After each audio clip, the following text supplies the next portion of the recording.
It was massive and sudden, and it left him partially paralyzed on his left side. He could still speak, but his words came slowly. He moved into our guest room because he couldn't manage the stairs to our bedroom. I became his caretaker.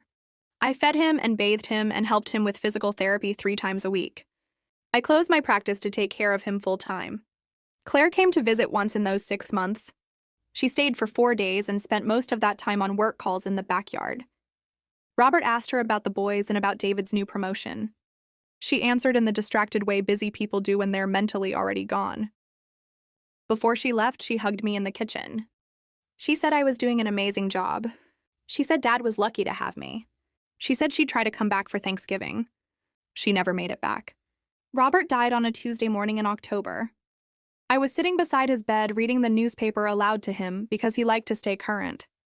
He made a small sound, and when I looked over, his eyes were fixed on something I couldn't see. The funeral was well attended because Robert knew everyone in our legal community. Claire flew in with David, but they left the twins with David's mother. She cried appropriately and accepted condolences with grace. She stayed at our house for 3 days. On the second day, she asked me when we were meeting with the estate attorney. I told her I'd scheduled it for the following week because I needed time to process everything. She said that was fine, but she'd need to fly back to California, and could we do it by video call? Something in her tone made my stomach drop, but I agreed. The meeting happened on a Thursday afternoon.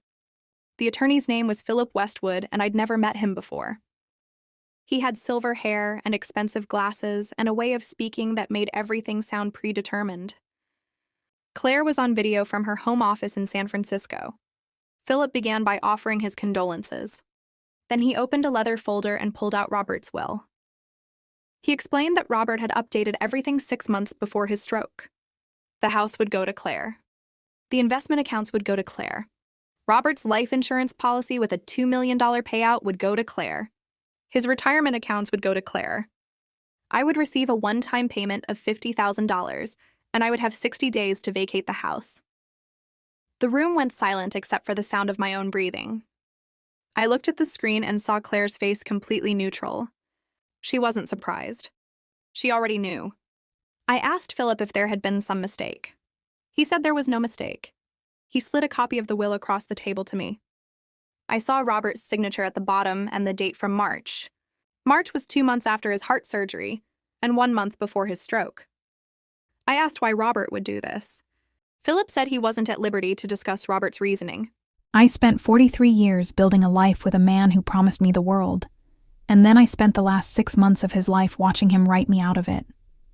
This is a story about what happens when the person you trusted most uses their final days to punish you in ways you won't discover until they're gone. My name is Margaret, and I was married to Robert for 4 decades. We built a successful law practice together, back when female attorneys were still a novelty. I handled family law, and he did corporate litigation.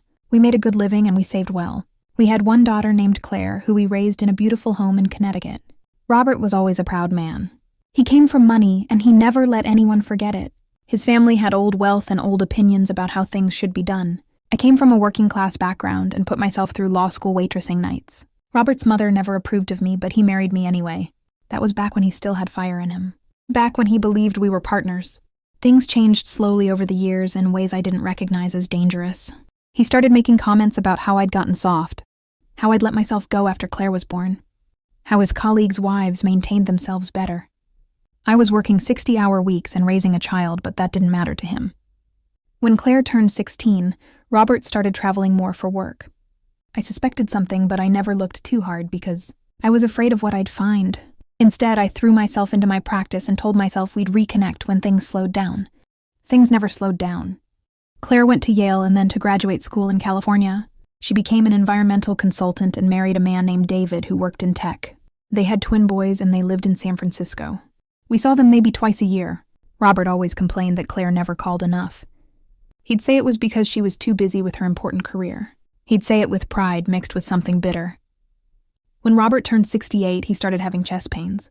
We went to the cardiologist and found out he needed a triple bypass. The surgery went well, but something changed in him after that. He became obsessed with his legacy. He started talking about what would happen to everything when he was gone. He hired a new estate attorney without telling me. I found out when a letter came to the house addressed to both of us about updating our wills. I asked Robert about it at dinner. He said he wanted to make sure everything was properly structured.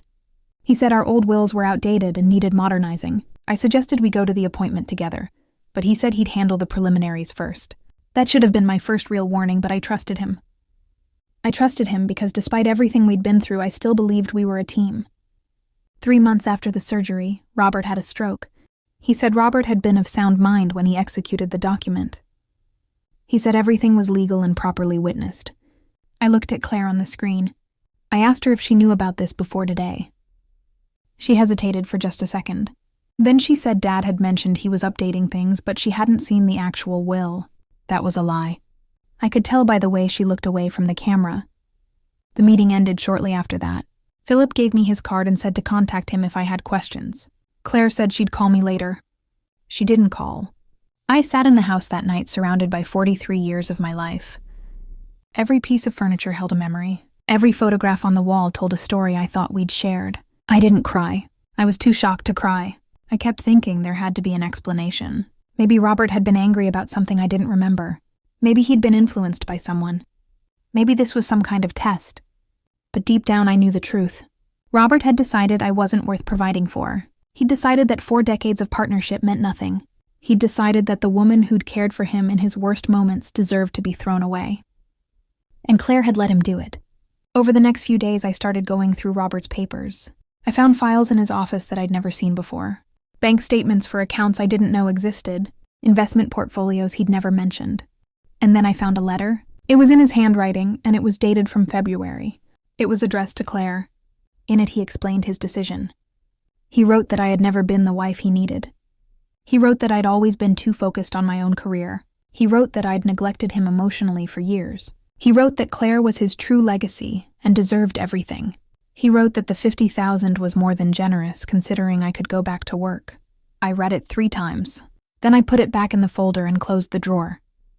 The next morning, I called my own attorney. Her name was Susan, and we'd known each other for 20 years. I told her what happened. She was quiet for a long moment. Then she asked if Robert and I had any postnuptial agreements. I said no. She asked if I'd contributed financially to the marriage. I said I'd worked full-time for 38 years, until I closed my practice to care for Robert. She asked if my name was on any of the assets.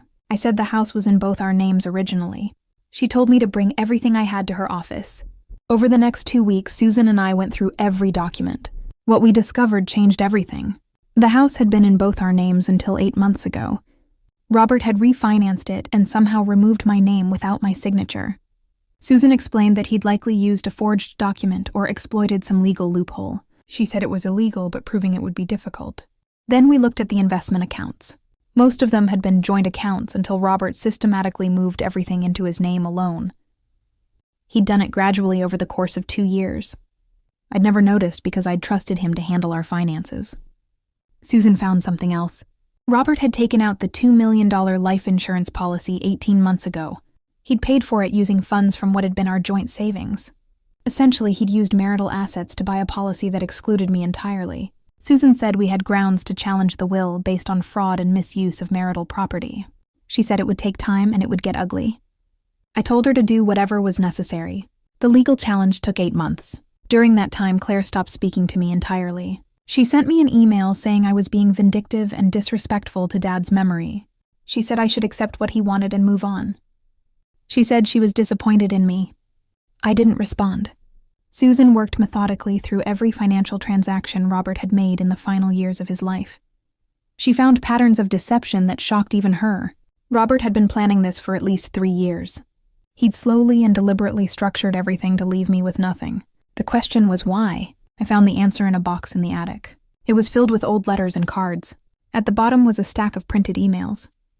They were between Robert and a woman named Diane. Diane had been his secretary 20 years ago. The emails spanned 15 years.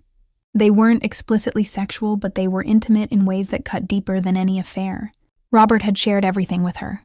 His frustrations with me, his resentment about my career, his belief that he'd married beneath himself. In one email from 5 years ago, he wrote that he was staying with me out of obligation, but that he'd make sure I wasn't rewarded for it. That's when I understood. This wasn't about money or assets. This was punishment. Robert had spent the final years of our marriage planning how to hurt me after he was gone. and Claire had either known or hadn't cared enough to question it.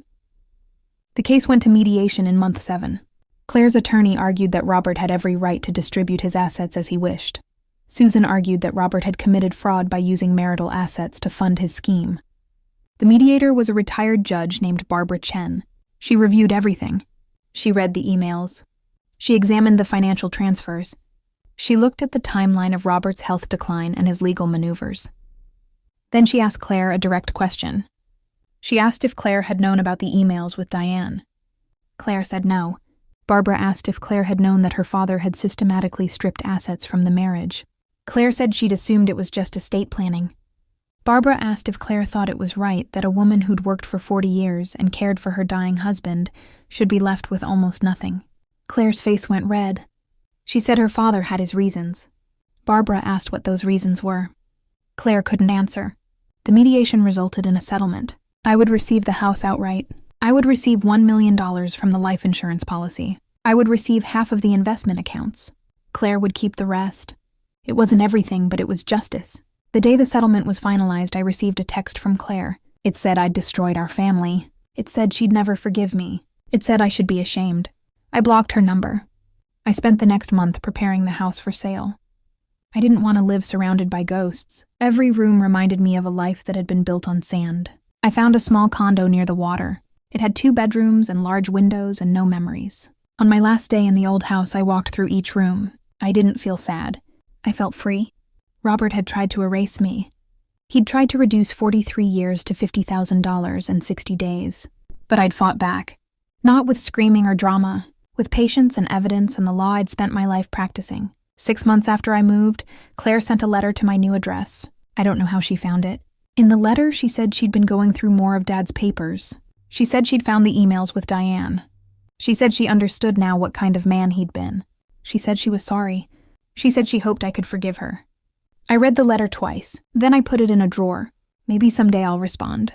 Maybe someday I'll want a relationship with my daughter again. But right now, I'm 69 years old, and I'm building a life that belongs only to me. I volunteer at a legal aid clinic twice a week. I take painting classes on Thursday mornings. I have coffee with friends who knew me before Robert. I sleep well at night. The money from the settlement is invested wisely. I'll never have to depend on anyone again. People ask me sometimes if I'm bitter. I tell them I'm not. Bitterness would mean I still cared what Robert thought of me. It would mean I was still carrying his judgment. But I put that down the day I signed the settlement papers. What Robert did said everything about him and nothing about me. I was a good wife. I was a good mother. I was a good attorney. I gave 43 years to a man who spent his final ones trying to destroy me. But he didn't succeed. I'm still here. I'm still standing. And every morning when I wake up in my small condo with the water view, I feel something Robert never gave me. Peace. If you liked my story, please consider subscribing.